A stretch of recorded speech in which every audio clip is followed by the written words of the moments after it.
Hello, you're watching Shalom World News. I'm Donna Villa from Chicago, USA. Here are the latest headlines from around the world. Pope Francis is saddened by the huge loss of life caused by the earthquake in Turkey and Syria. The Holy Father expressed his condolences and asked the Apostolic Nuncios, Archbishop Marek Solczynski in Istanbul and Archbishop Mario Zenari in Damascus, to convey his spiritual closeness to all those affected. The messages were sent in two separate telegrams signed on the Pope's behalf by Vatican Secretary of State Cardinal Pietro Parolin.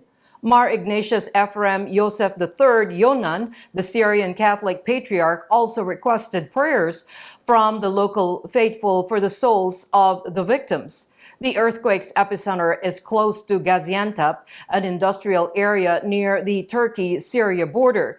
Turkey, which is located on the East Anatolian Fault, lies in one of the most seismically active regions in the world. Turkish President Recep Tayyip Erdogan said that at least 2,800 structures have collapsed. To make matters worse, a second earthquake occurred in southeast Turkey on Monday midday. According to the latest report by the news agency Associated Press, the number of casualties has surpassed 4,000. There is a huge outpouring of solidarity from nations across the world for the victims of the quakes in Syria and Turkey. Turkish President Tayyip Erdogan said on Monday that 45 countries have offered help with search and rescue efforts in the quake-hit regions in both nations. In light of reports of additional earthquakes, shock waves, and lowering temperatures that will leave many fighting for their lives, the international community is geared up in every way to provide help to victims and join the rescue efforts.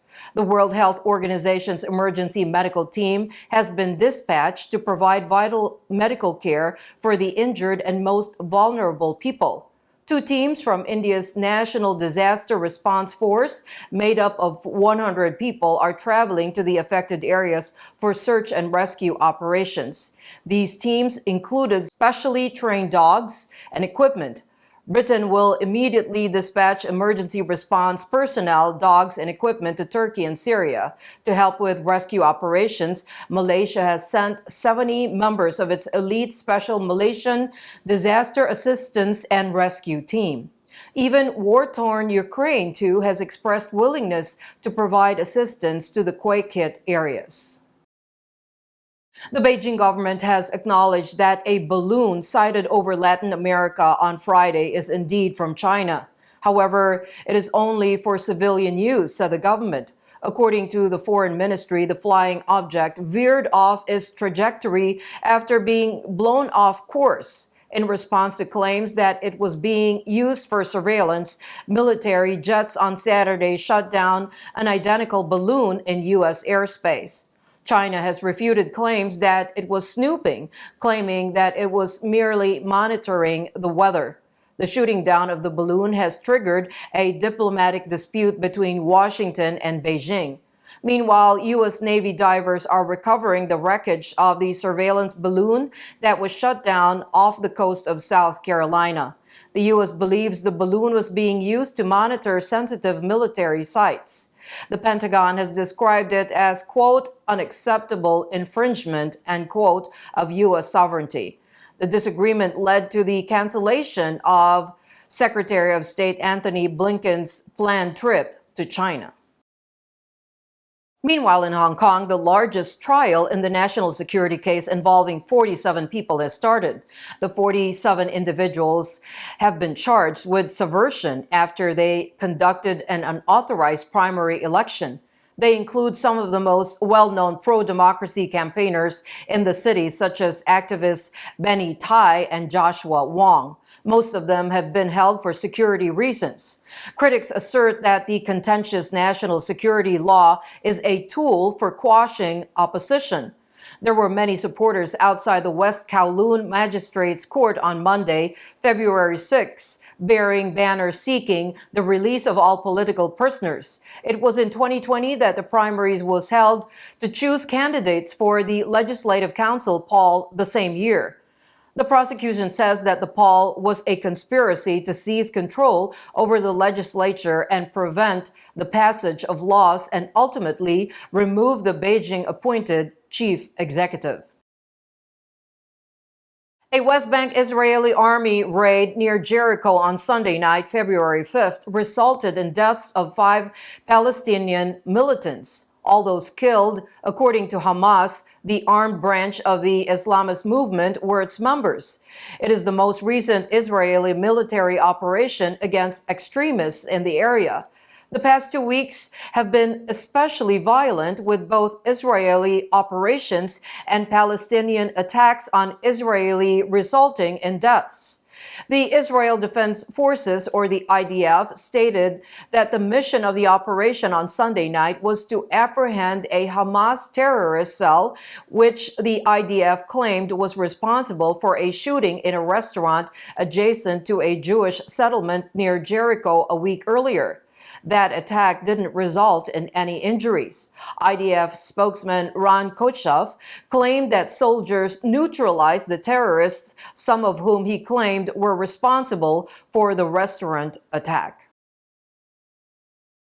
The Catholic Church's initiatives in the African country of Malawi have had an immense socio-economic impact, according to President Lazarus McCarthy Chakwera. He said in a statement following a meeting with Apostolic Nuncio Archbishop Gianfranco Gallone that the church initiatives have helped in improving the socio-economic prospects of people. He also pledged that his administration would continue to work with the church to raise living standards. Meanwhile, the Child and Vulnerable Adults Safeguarding Policy has been introduced by the Episcopal Conference of Malawi. The program aims to protect children and vulnerable individuals from abuse. According to Archbishop George Desmond Tambala, president of the Malawi Episcopate, the policy is a vital component of the Catholic Church's mission. The effort, according to Archbishop Tambala, not only reflects the Church's mission, but also the Catholic bishop's dedication to safeguarding children and helpless individuals from harm. A pro-life group in the state of Washington that held worship services on the grounds of a nearby Planned Parenthood facility will have to pay $960,000 in legal expenses and damages to Planned Parenthood. The church at Planned Parenthood, which has previously held worship services on the grounds of a Spokane area Planned Parenthood clinic, agreed to pay $850,000 in legal costs.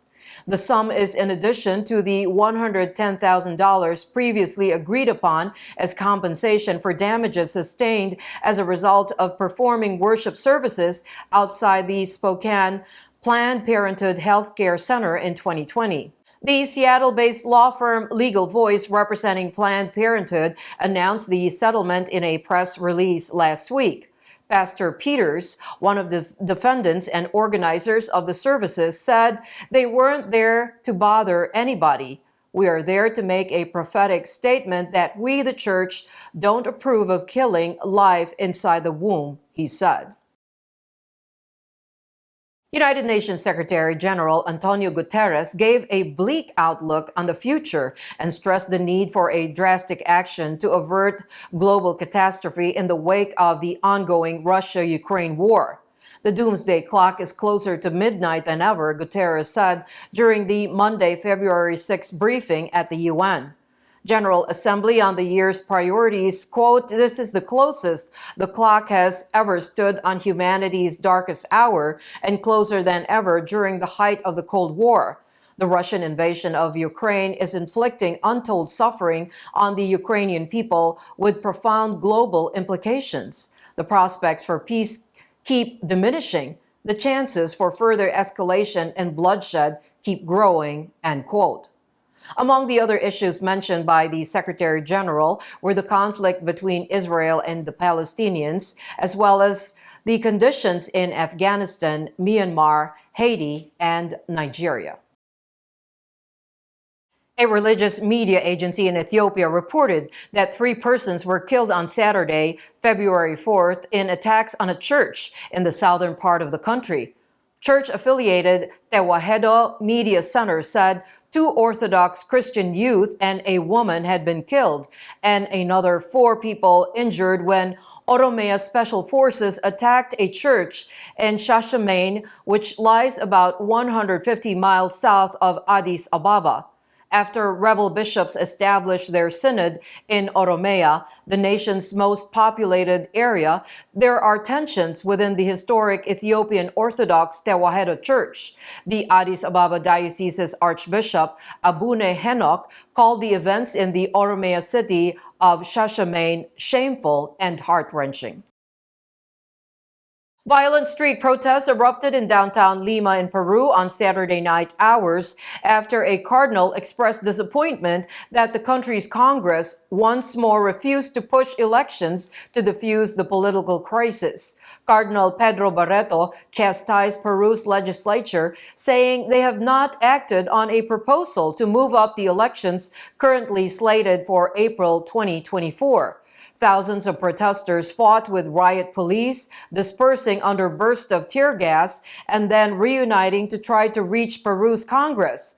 Since December 7, when former President Pedro Castillo was detained for attempting to dissolve Congress and rule by decree, there have been almost daily protests in Peru. At least 48 people have been killed in clashes between security forces and protesters, according to the Human Rights Ombudsman Office. Protesters have erected roadblocks, causing shortages of food, fuel, and other basic commodities in several regions of the Andean nation.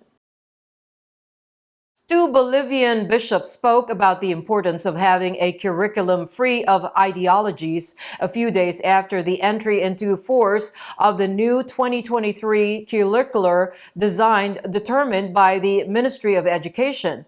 The new curriculum was announced by the Education Ministry in December 2022 and on January 3rd was regulated by a ministerial resolution. The Bolivian Episcopal Conference, or the CEB, has described the government's proposal for the 2023 school administration as unilateral since its contributions were not taken into account in the design. They criticize ideological impositions in the contents, especially those related to sex education. Bishop Eugenio Cotter of the Apostolic Vicariate of Pando said the new curriculum leaves much to be desired. Archbishop Rene Legay Cesari of Santa Cruz said the challenge is to lead others on the right path. They considered that the curriculum includes topics typical of the internal forum of the family, which, without the appropriate context, only produces confusion and disorientation. On February 8 and 9, the French documentary Lourdes will have a special 2-day run in 700 theaters across the United States. Through the eyes of several of the ailing pilgrims and their caregivers, the movie offers an original and moving perspective on the Catholic pilgrimage site in France where the Virgin Mary appeared to Bernadette Soubirous in 1858 and affirmed she was immaculately conceived. The award-winning film follows several sick and handicapped pilgrims as they make their way to the Marian shrine in the French Pyrenees in quest of solace, if not miracles. The movie's U.S. tour comes after its French premiere, where it was nominated for Best Documentary at the 2020 César Awards. Tickets for the documentary on February 8th and 9th can be bought at participating theater box offices or online at Fathom Events. And those are your latest headlines. Do join us tomorrow. In the meantime, you can visit swnews.org for more updates. Shalom.